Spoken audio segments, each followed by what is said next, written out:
It has never been more over than it is right now, man. It really hasn't. Welcome to Dallas Sports. My name is Sammy HT. I don't know what else to say about what has been going on this year for the Miami Heat. We have fallen to the Boston Celtics yet again.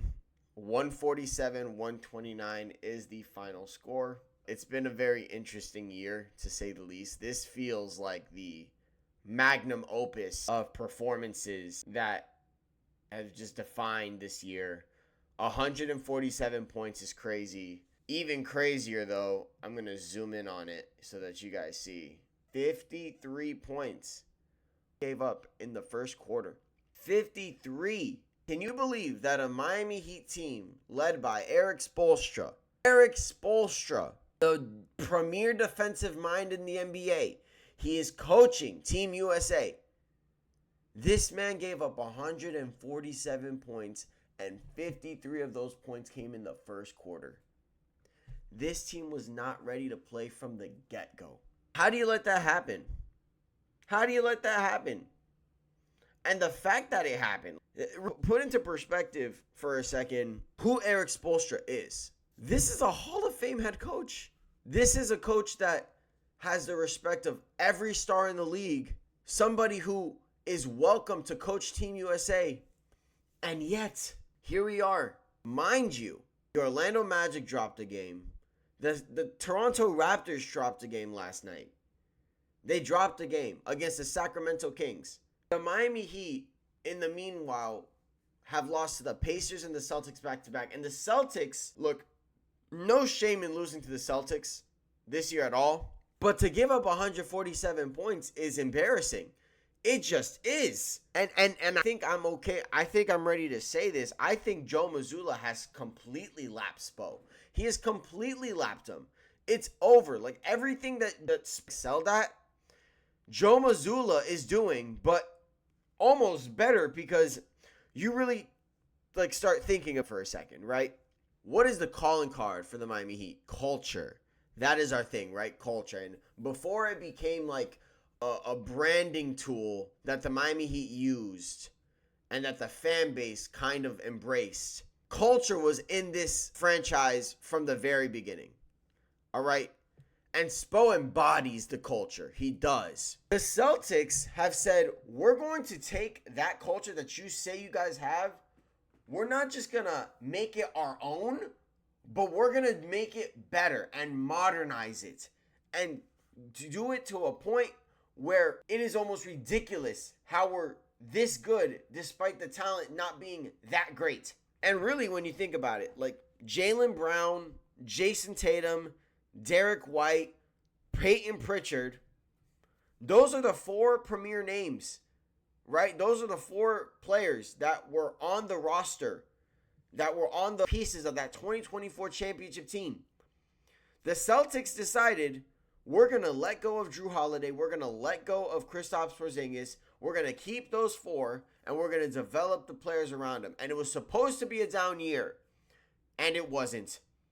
You're getting big years from Sam Hauser, Neemias Queta, guys like Baylor Shireman, Jordan Walsh, even guys who didn't get minutes, Hugo Gonzalez, guys who are not even in the rotation as much, Ron Harper Jr., are being productive for the Celtics. Is that not what the Heat are? Bring out production in the most unlikely of players? Is that not who the Heat are? Well, the Celtics have done that, and they're better at it. If we're being honest, they are better at it. It's time to admit it. And sure, it helps to have the stars, but mind you, Jason Tatum did not play majority of this year. And he was operating with Jaylen Brown and Derek White as the primary players. And yet this team was still on pace to win 50 games. Joe Mazzulla has lapped Spo. It's over. There is no rivalry going on anymore. The trade of Jimmy Butler signaled the end of this glorious rivalry that has graced the 2010s, the 2020s rather. The glorious rivalry that Miami Heat fans love to embrace, that Boston Celtics fans love to embrace. It is over. It is dead. There is no rivalry anymore. It's over. The Miami Heat hit 24 threes in this game. 24 threes in this game, and we lost 24 threes. We shot 51% from the field this game.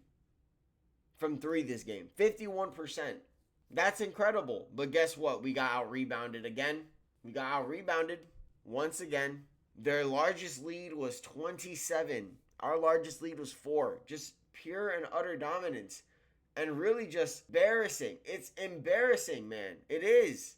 It's an embarrassing time to be a Heat fan, honestly. And for them to do it on our home court, like, really think about it. They're doing this to us on our home floor. Like, this is supposed to be Dade County. This is supposed to be our house.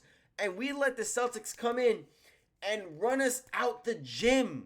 They run us out the gym. And you have Jason Tatum having triple doubles. You have Jaylen Brown dropping 40 bombs. This is embarrassing. It is unacceptable. Straight up. There's nothing else that needs to be said. Bam can pound his chest all he wants, talking about, oh, we're not a playing team. We're not supposed to be a playing team. We're good enough to not be a playing team. You have your team, you, the captain of this team, you have not righted this ship enough for me to be convinced that you actually think that. It has been a nightmare season. And I am sick and tired of it. And now we're in the play-in right now. And I'm looking at the standings. And I'll show you guys the standings in a second. It almost comes to the point where it's like, why are we even trying to make it to the playoff? Why are we even trying anymore? What is the point of trying? What is the point? What are we doing it for? This team is 40-37 as the 10th seed. The Magic are the 9th seed at 40-36. Charlotte is tied with them at 40-36. They have the tiebreaker over Orlando. Toronto is 42-34, tied with Philly, who's also 42-34. They have the tiebreaker over Toronto. So, right, in order for us to make the play-in, we are 2.5 games outside of the playoffs. So we're going to need Philly. We're really going to need Philly to collapse as well. We're going to need Toronto to also collapse. And we're going to have to be the reason that happens because we play Toronto twice on the road. We play them twice. We can do nothing about Orlando. We already own the tiebreaker against Charlotte. It's now become almost laughable how I'm looking at we might actually play the Orlando Magic in our first playing game. And if I'm being completely honest, there's nothing I want less than to play the Magic in a playing game. There's nothing I want less than to be a part of this play-in. Being a part of this play-in has no benefit for it. There is no benefit in being part of this play-in. Genuinely. None. No benefit, bro. There is not. And here we are. What else to be said? I don't know what else to say. I mean, I'm going to break down the season in a later video when the season's over, like officially. But this feels like it's rock bottom. It feels like it's over. It is over.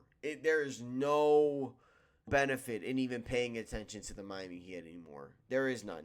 If we make the play-in, we will be first round exits, and it will just be we'll be doing this for nothing. We'll be doing this for nothing. And I'm tired of it. I am tired of it. I'm tired of playing basketball. Tired of it. There's nothing else that needs to be said. I'm tired of it. I'm tired of the injury-prone players. I'm tired of the inconsistent play. I'm tired of the bad defense.